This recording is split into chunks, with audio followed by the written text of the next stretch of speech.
फैसला बटला house case में आ गया है और शहजाद दोषी करार दिया गया है। शहजाद अहमद की मौजूदगी इनकाउंटर के वक्त बटला हाउस में थी और इस बात का पुलिस ने बार बार जिक्र किया था। तो अदालत का यह फैसला आया है कि शहजाद दोषी है। 2010 में शहजाद की गिरफ्तारी हुई थी। बटला हाउस को लेकर जो सवाल लगातार राजनीतिक तौर पर उभरते रहे और दिल्ली से लेकर आजमगढ़ तक ये सवाल था, तो बटला हाउस इनकाउंटर सही है। एक लिहाज से ये बात साफ तौर पर अब सामने आ गई है और बटला हाउस इनकाउंटर में एमसी शर्मा की मौत हुई थी, तो दोषी करार दिया गया है हत्या के लिए। अहमद इस वक्त हमारे साथ जुड़ चुका है। अहमद, क्या क्या कहा गया?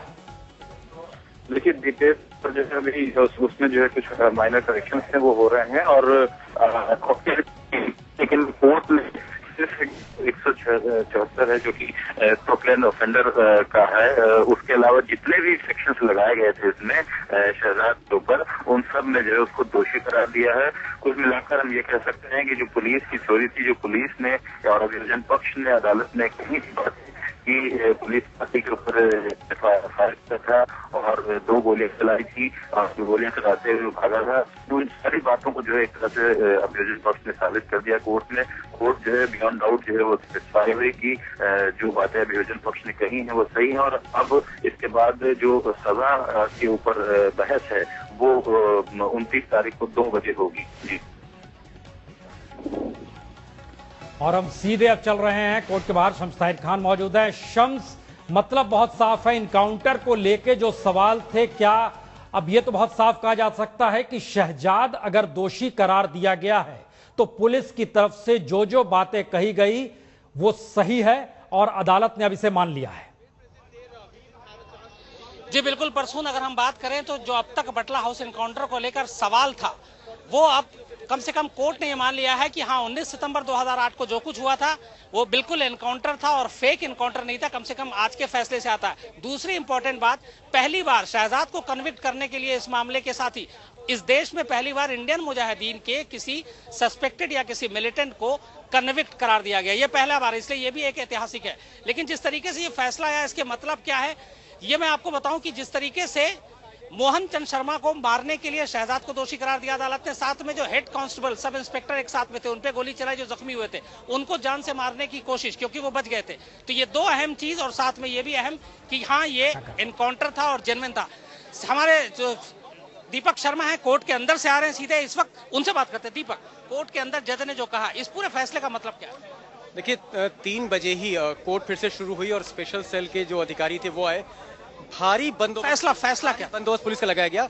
तब जज नहीं आए थे। 3 बज के करीबन 2 या 4 मिनट बाद जज आए, राजेंद्र कुमार शास्त्री, और आते ही उन्होंने, उनके हाथ में कागज था और आखिरी जो पैरा है वो पढ़ना शुरू किया। और वो पैरा ये कहता है कि शहजाद जो है वो दोषी पाया गया है और उन्होंने धाराएं पढ़ी जिन धाराओं के तहत उसे दोषी पाया गया है। यानी कुल मिलाकर जो ऑपरेटिव पार्ट था, अभी पूरा हमें फैसला नहीं मिला, लेकिन जो ऑपरेटिव पार्ट है वो ये है कि शहजाद जो है वो दोषी पाया गया है, गिल्टी पाया गया है और ये जो एनकाउंटर है वो जेन्यून है। मोहन चंद शर्मा की हत्या की गई है और इंडियन मुजाहिदीन के कथित आतंकवादियों के द्वारा। चिराग, दिल्ली पुलिस के लिए फैसला बहुत बड़ी राहत लेकर आया, क्योंकि सवाल दिल्ली पुलिस को लेकर जाहिर तौर पर शम्स, जिस तरह से शुरुआत से ही दिल्ली पुलिस के ऊपर सवाल उठ रहे थे, इस एनकाउंटर को फेक करार दिया जा रहा था, बाकायदा जुडिशियल इंक्वायरी की मांग हो रही थी, साथ साथ एनएचआरसी से भी इसकी जांच हुई थी जिसमें साफ आ गया था कि कहीं ना कहीं एनकाउंटर बिल्कुल सही है। आज कोर्ट ने इस बात को खुद माना है और बाकायदा शहजाद को इसमें दोषी करार दिया है। साथ साथ ये पहला कन्विक्शन है जो इंडियन मुजाहिदीन के किसी आतंकवादी को। सबसे दीपक, दिल्ली पुलिस ने चार्जशीट में कहा था कि शहजाद नहीं चलाई। मोहन चंद शर्मा की जान लेना और साथ में सब इंस्पेक्टर के ऊपर कातिलाना हमला, इन 2 मामलों में शहजाद को दोषी करार दिया गया। लेकिन क्या हम मान के चले, जाहिर सी बात है ये हुआ तो इसका मतलब एनकाउंटर हुआ था, इसीलिए वहां पर एनकाउंटर में ये मारे गए। लेकिन बटला हाउस एनकाउंटर को लेकर जो शक और सवाल, तमाम जो राजनीतिकरण हुआ, वो अब रुक जाएगा? देखिए, जाहिर तौर पर रुक जाएगा। आपने एक सवाल कहा था कि ये पहला कन्विक्शन इंडियन मुजाहिदीन का। मैं दर्शकों को ये बताना चाहूंगा कि इंडियन मुजाहिदीन यूं तो हरकत में 4-5 साल से था, लेकिन 19 तारीख को जब ये एनकाउंटर हुआ है 2008 में सितंबर में, तो ये पहला मौका था जब इंडियन मुजाहिदीन का पहला बड़ा मॉड्यूल बर्स्ट हुआ और इंडियन मुजाहिदीन देश में मौजूद था, ये पहली बार हिंदुस्तान में पता लगा। नहीं, इंडियन मुजाहिदीन की मौजूदगी की जो मोहर लगी है वो इस एनकाउंटर ने लाई। तो ये बहुत बड़ी एक माइलस्टोन है जहां तक इंडियन मुजाहिदीन के पूरे किरदार की बात हो रही है। दूसरी चीज में आपको जो आपने सवाल पूछा है कि कन्विक्शन की बात है, कन्विक्शन जाहिर तौर पे अब एनकाउंटर को लेकर सवाल उठेगा या अब ये मामला दब जाएगा? देखिए, एनकाउंटर को लेकर अभी भी जो दूसरा पक्ष है वो हाई कोर्ट में जा सकता है, अपील कर सकता है, अपर कोर्ट में कर सकता है, इस तरह की कंट्रोवर्सीज हो सकती हैं। विवाद एक अपनी जगह पर है, लेकिन जहां तक लॉ, कोर्ट्स ऑफ लॉ की कहने की बात है, जहां पर एविडेंसेस रखे गए हैं, अभियोजन पक्ष और बचाव पक्ष की बहस चली है और खुली बहस चली है, ओपन कोर्ट में बहस चली है, तो अगर हम उस आधार पर देखें तो हमको लगता है कि जो कंट्रोवर्सी है इस फैसले के बाद शायद वो दफन हो जानी चाहिए, लेकिन राजनीति का भरोसा नहीं है।